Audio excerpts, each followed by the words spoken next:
Do you ever feel guilty about stressing over your life because, by most standards, it's a good one? Balancing everything is challenging when it all seems important. And let's be honest, if you're a listener of the Fuel Light Mind and Body podcast, you're likely a giver and a doer. We often become the go-to person for others in stressful times, which only adds to our own stress. Stick with me for the next 15 to 20 minutes, and I'll share the hidden and often ignored culprit that you need to be aware of. Welcome to episode 77.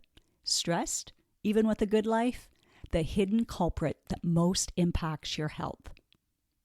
Hi, I'm Clarinda, and you are listening to the Fuel Light Mind and Body podcast, created for women like you. Women who are experiencing success in so many areas of life, but are struggling with weight loss, stress eating, and decreased energy. Losing weight can feel hard, heavy, and restrictive. That's why every week I will be offering you a different perspective, tips, encouragement, and a unique approach so that you can feel lighter in your mind and body rather than feeling deprived, frustrated, or discouraged. What if you could feel free, yet in control around food for the rest of your life? What if you could enjoy your experience of losing weight and getting healthier?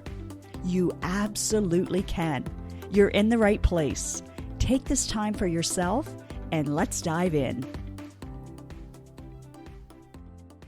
Let's dive right in so you'll know if you'll want to stay until the end for some actionable takeaways that will decrease your stress and increase your health score. The hidden and often ignored culprit is the accumulation of stress. Short-term stress can actually be beneficial. The release of cortisol and noradrenaline, just to name a couple, gives you the added drive to get things done. However, long-term or chronic stress has a debilitating effect on your health. Think about your energy level. You might feel a surge of stress when you need to pack for a last-minute trip, but it's usually more of an anticipatory or excited energy, helping you check things off faster and decide what you need to say yes or no to. Short-term stress can even motivate you to meet a work deadline, and that's a good thing. Last week, in part 1, we discussed the importance of the balancing act and choosing what matters most. Being aware that a yes is a no to something else, like your mental or physical health, and vice versa, is crucial. For example, saying no to taking a break is essentially saying yes to continuing in a stressed out state. I teach my weight and life coaching clients to make conscious decisions rather than letting unconscious thinking, time constraints, or other people make decisions for them. This is choosing and living from an empowered place, which is one way you can feel lighter in your mind and body. But more on that next week in part 3. Now, think about your energy with chronic stress. How is it? How do you feel? Maybe you feel numb, just going through the motions, often slow or even stuck.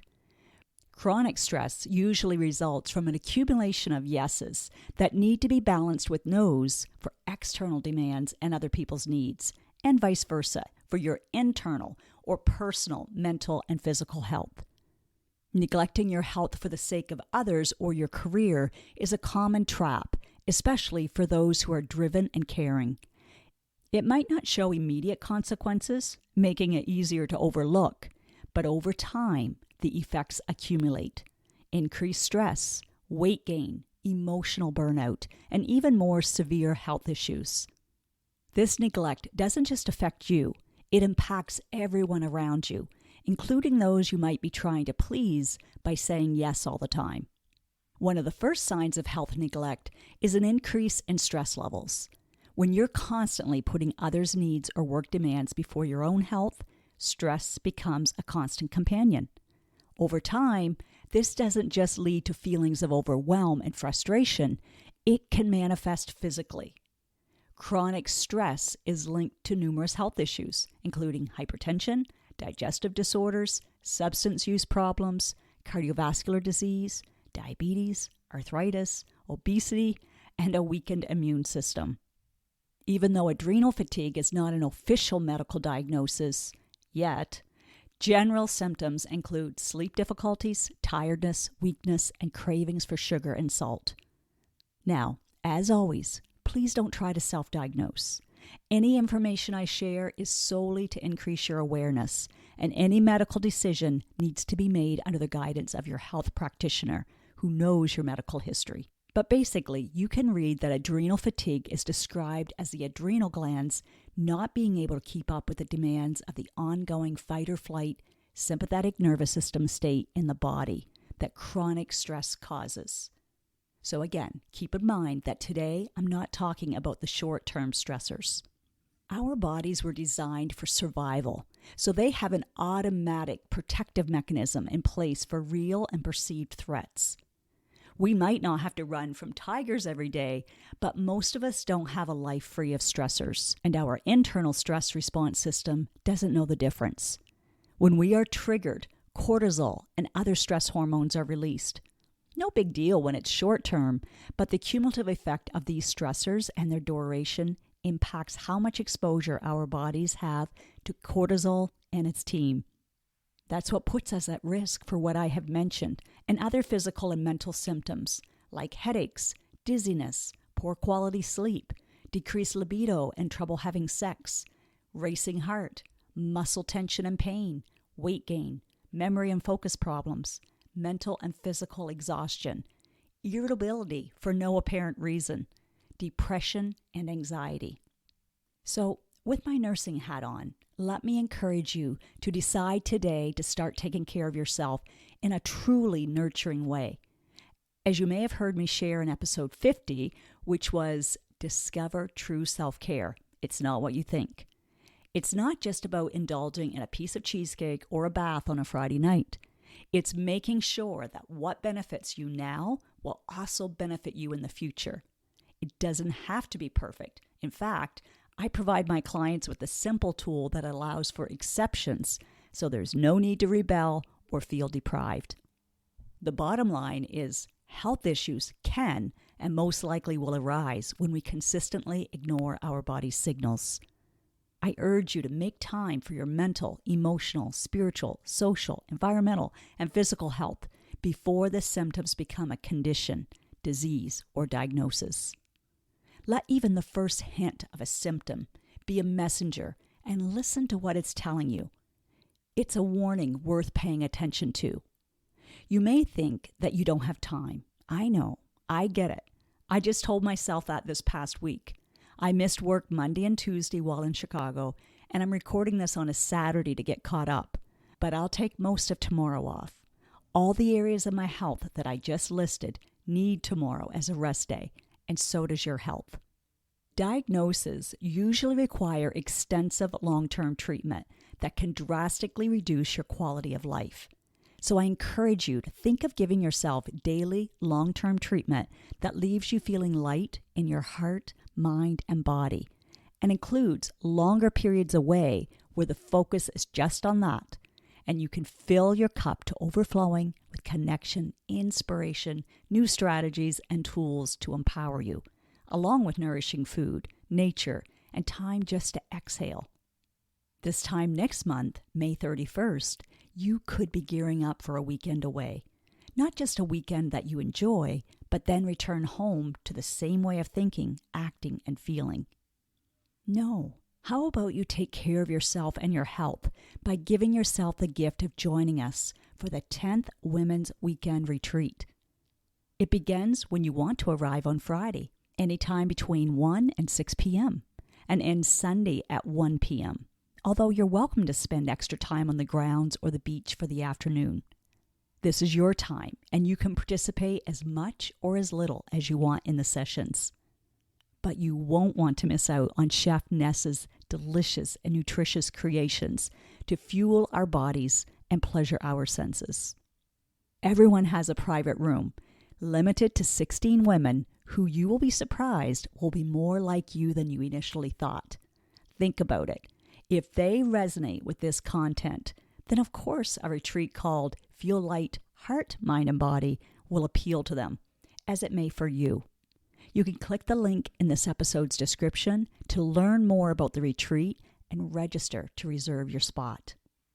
Remember in the title of this episode, I asked if you were stressed, even with a good life? Do you know how many women tell me that they feel guilty for complaining about being stressed for that very reason? They know they also have a good life. That guilt is not your friend. It will just contribute to the weight gain from chronic stress because you'll instinctively reach for food or drink as a quick source of feeling better. After all, it does provide that feel-good pleasure, albeit temporarily.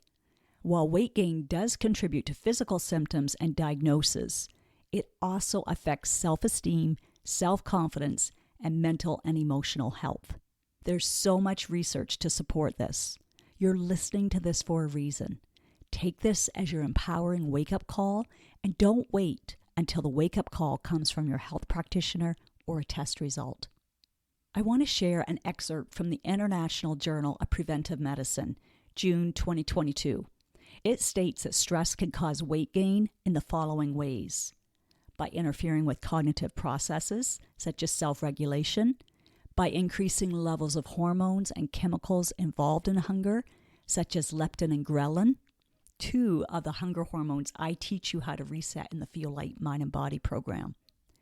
Stress can cause weight gain by causing people to overindulge in foods that are high in calories, fat, and sugar, by disrupting sleep, which itself can contribute to weight gain, and by depleting energy levels and causing people to engage in less physical activity. It's my mission to help women live a lighter, healthier, and active life, regardless of their circumstances. I meet you where you're at, and together we create a healthier lifestyle that you'll love and feel energized while living it out. Be aware that constantly putting others first, without time to recharge, can lead to emotional burnout. This state of emotional exhaustion is more than just feeling blue. It's a deep fatigue that doesn't improve with rest. Emotional burnout makes it difficult to care about or manage any aspect of life effectively, diminishing your capacity to support others. Ironically, the very thing that caused the burnout. It's important to realize that neglecting your health doesn't just affect you. It impacts everyone around you, including those you are trying to please. When you're unwell, your ability to provide support, be productive at work, and engage in relationships is compromised. Children, partners, and even colleagues depend on your well-being. Your health directly influences your ability to be present and effective in their lives. While we can't always solve the problem of what is creating stress or chaos in our lives, it's often possible to decrease the impact it has on our day-to-day living. We can learn how to first identify what is really stressing us out about the circumstance and gain clarity and perspective. Our perception and our internal locus of control matter. Then we can be strategic in taking care of ourselves mentally, emotionally, and physically to support us through the stressors. So in addition to the takeaways interspersed in this episode, let's review some common knowledge, but not necessarily common practice tips. Get outside in nature, no matter the season. It's a natural stress reducer, and even more so if you take it all in with all your senses. Notice and name what you see, smell, feel, hear, and maybe even taste, especially if you're near the ocean.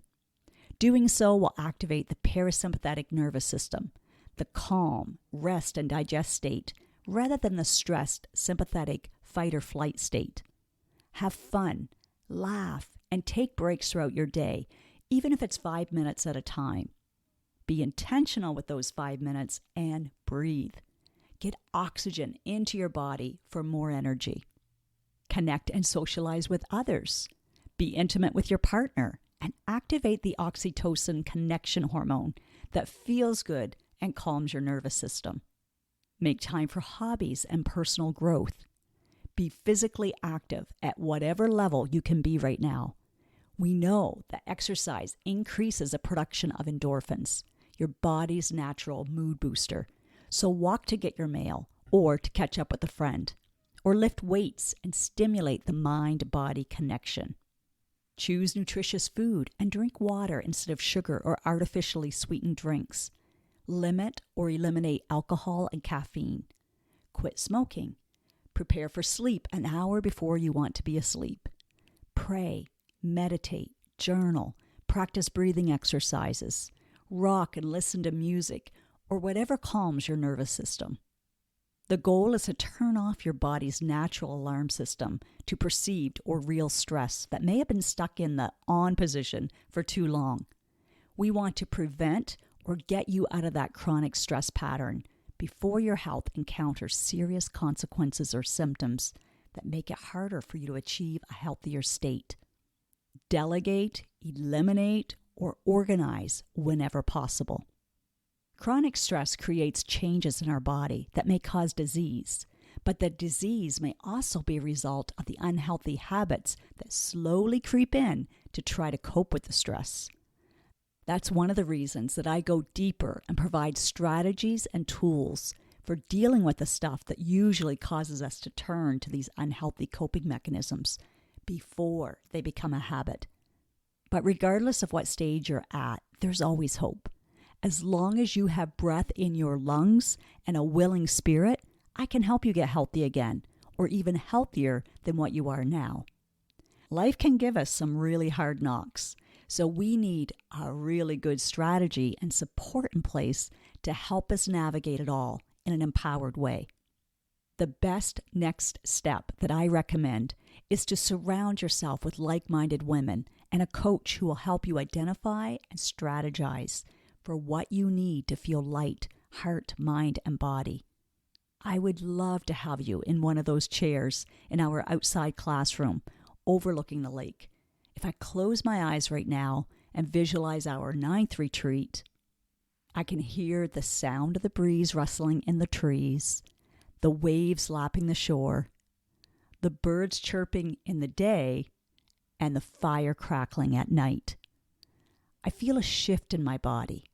My jaw softens, my shoulders relax, and I instinctively just take a deeper breath, signaling relaxation and gratitude settling in. Making the time, being open to coaching, and doing the work will be so rewarding. Learning how to manage stress will create more peace, confidence, vitality, higher health scores of all kinds, better self-control, healthier relationships, and a longer, healthier, and extraordinary life. Are you in for that? I am. And I'm actively investing time, money, and energy to maintain it because stressors are inevitable, but my health is optional. It's up to me to make the best that it can be. Your health and well-being matters. Without it, you can't be of service to others. So if you've been dismissing or minimizing your concerns, stop it. You matter. How you live out the last part of your life matters. What you decide to do today, this month, and this year is influencing how you will hack the natural aging process. Stick with me. Hit that subscribe button because I've got a lot more coming in that area as well. I'm excited to share more when the time is right. So, is it time for you to take action on what has been accumulating into chronic stress? Let me know. I want to hear from you. Check out the information on the retreat before you get too caught up in your next task. And if you have any questions, don't hesitate to ask. I can't strategize with you if I don't know what the obstacle is that you're facing. Neglecting your health might seem like a temporary sacrifice for the greater good, but it's a tricky path that can lead to lasting damage. It's vital to remember that taking care of yourself isn't a selfish act. It's a necessary one. By prioritizing your health, you're not only ensuring your own well-being, but also enhancing your ability to be there for others. You cannot pour from an empty cup. Prioritizing your health allows you to be a better friend, partner, parent, and professional. Truly, a win-win for everyone involved. And if you're listening to this when it first airs, it's the best honoring gift to give or receive on Mother's Day. Let me know if you want a personalized gift certificate to be used for private life or weight coaching, the 3-month Feel Light Mind and Body program, or the Women's Retreat a month from now. We aren't meant to do life alone. So I'm so glad you're here in this Feel Light Mind and Body community. And I know there's so much for you if you're willing to go a step further. Let's do this, my friend. Now, do yourself the biggest favor. From love, take at least one action step from what you learned today. Knowledge without application won't give you the results that you desire. Let me know on Instagram, Facebook, LinkedIn, wherever, what you are choosing to do and when. And yes, please leave a podcast review wherever you are listening to this. When people read your words and can see themselves in them, then you are contributing to women empowering other women. And that feels amazing. You just might change or save a life today.